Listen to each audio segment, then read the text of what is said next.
Bonjour à toi qui passe par là, bienvenue sur ma chaîne. J'avais envie de faire le bilan du Pumpkin Autumn Challenge. Ce challenge s'est déroulé durant les mois de septembre, octobre et novembre.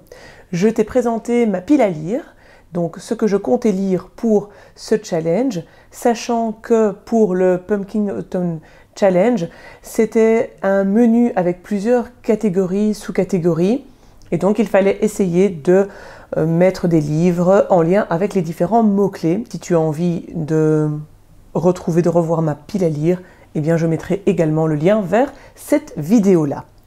Alors, j'avais prévu pour ce challenge 12 romans. Au niveau du bilan, le premier bilan que je peux faire, c'est que 2 livres sont en cours, 3 romans vont être lus plus tard, et je ne sais pas vraiment dire quand, et j'en ai lu 7. Donc 7 sur 12, plus 2 en cours. Je trouve que c'est un excellent bilan. Sur les 7 livres que j'ai lus, il y a 2 femmes et 5 hommes. Et au niveau des différents genres, ça tu l'avais vu au niveau de la pile à lire, mais donc j'ai lu un classique de la poésie, un roman d'amour, roman historique, un policier de la science-fiction, un contemporain et un graphique. Donc c'est extrêmement varié et finalement c'est assez représentatif de ce que je présente aussi dans mes différentes topo-lectures. Au niveau des livres que je lirai un jour, il y avait 2 essais, Restons vivantes et Le féminisme ou la mort.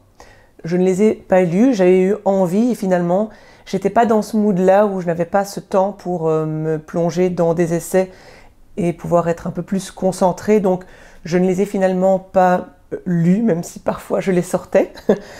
Et je n'ai pas lu non plus Le chiffre de l'alchimiste, mais je ne renonce pas. C'est donc un appel aussi, si jamais tu as lu l'un de ces 3 livres, à essayer de m'inciter à le sortir. Ça me ferait du bien et ça ferait du bien au livre parce que ce serait chouette que je les lise un jour. J'ai 2 livres en cours. Le premier, ce sont Les Lions d'Al-Rassan, que j'ai commencé et que je vais lire aussi prochainement. Et puis La Divine Comédie, qui là est assez complexe et demande vraiment du temps de lecture. Et puis ce n'est pas une lecture qui s'enchaîne comme ça, c'est composé en chants. Et je n'ai pas non plus l'envie d'enchaîner les chants parce que ça demande pas mal de lecture de bas de page et de commentaires pour bien comprendre qui est chaque personnage. Donc voilà, je n'enchaîne pas la lecture de toute la Divine Comédie. Mais j'avance bien. Par rapport aux différents livres donc, que j'ai lus, il y en avait donc 7. Pour te les présenter, parce que je trouve ça assez sympa dans le cadre d'un petit bilan, de te les présenter dans un ordre de préférence et pas dans un ordre de lecture. Si tu as envie de voir l'ordre de lecture, tu les verras au travers des différentes topo-lectures, puisque là je présente mes lectures dans un ordre chronologique.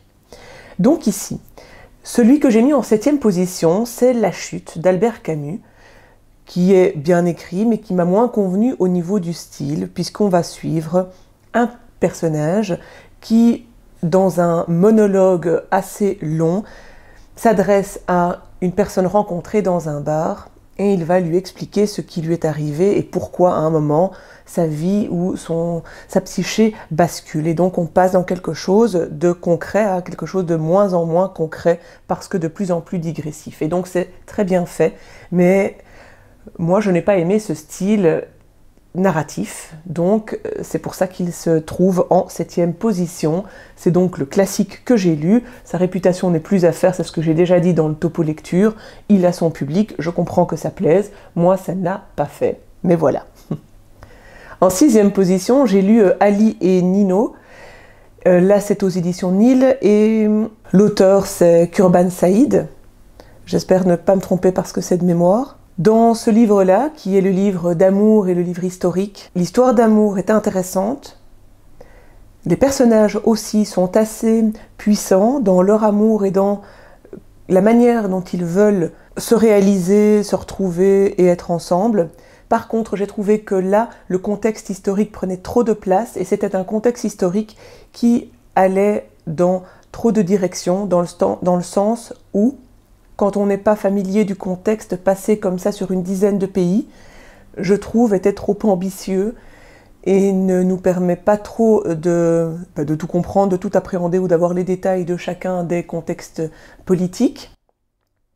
Et en plus, je trouvais que assez rapidement, pour ce que l'auteur avait envie de nous dire, en lien avec notre histoire d'amour, on avait assez vite compris, je pense, les tenants et aboutissants, et donc je trouve que revenir sans cesse sur ce contexte était un petit peu trop, n'était pas nécessaire. Donc ça a été un rythme complètement inégal entre les passages qui me plaisaient et ceux que je trouvais un peu redondants ou un peu ennuyeux. En 5e position, j'ai mis les poésies de Marceline Desbordes-Valmore, parce que là aussi, les poèmes étaient pour moi de qualité inégale, en tout cas de plaisir inégal, puisque j'ai beaucoup aimé certains, mais vraiment pas aimé d'autres. Ces poèmes sont assez longs, donc ça prend du temps. Quand on n'aime pas finalement la thématique, eh bien, c'est plus dur d'y rentrer, et je trouve aussi que l'écriture de Marceline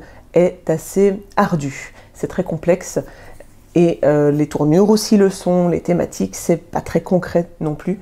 Donc voilà, c'est une lecture que j'ai aimé faire, comme chaque fois. En fait, même quand je n'apprécie pas une lecture, elle m'apporte, elle me fait comprendre ce que je n'ai pas apprécié, ou pourquoi là, ça ne l'a pas fait.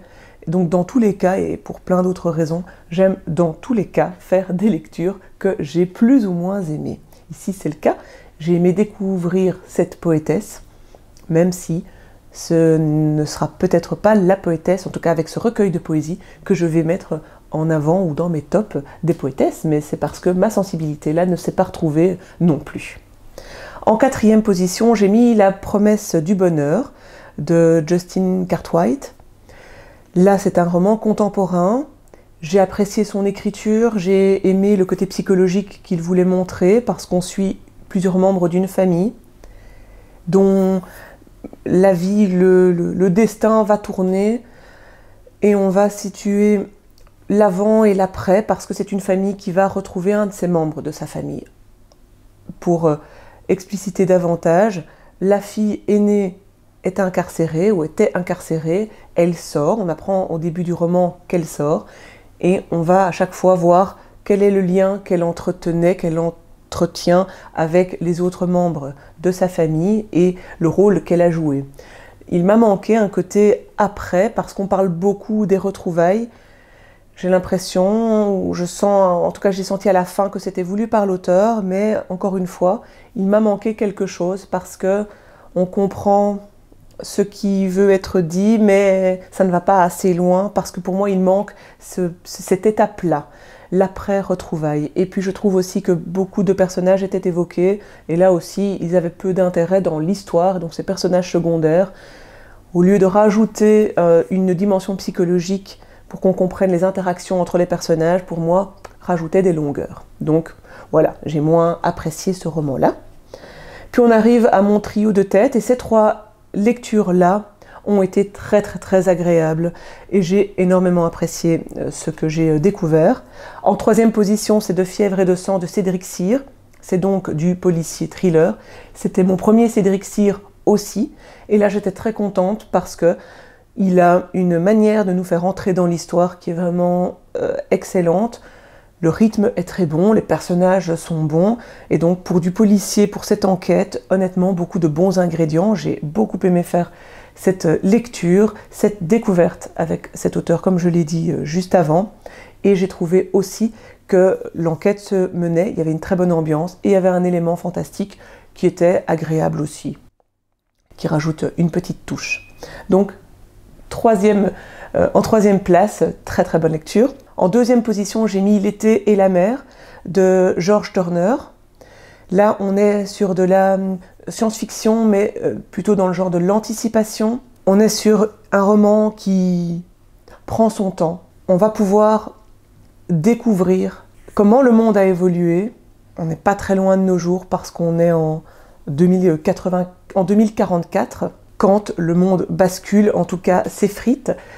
Et donc c'était un roman très intéressant, parce que basé sur un effondrement dû aux conditions climatiques, un effondrement monétaire, une installation comme ça des choses qui s'installent petit à petit sans que les gens, sans que la population finalement ne se révolte. Et donc c'est très intéressant aussi au niveau social, sociologique, de voir comment est-ce que ça peut s'installer. Dans le passé, on suit les personnages qui vivent ça, et dans le présent, une population qui se questionne et qui ne comprend pas comment est-ce qu'on a pu arriver là.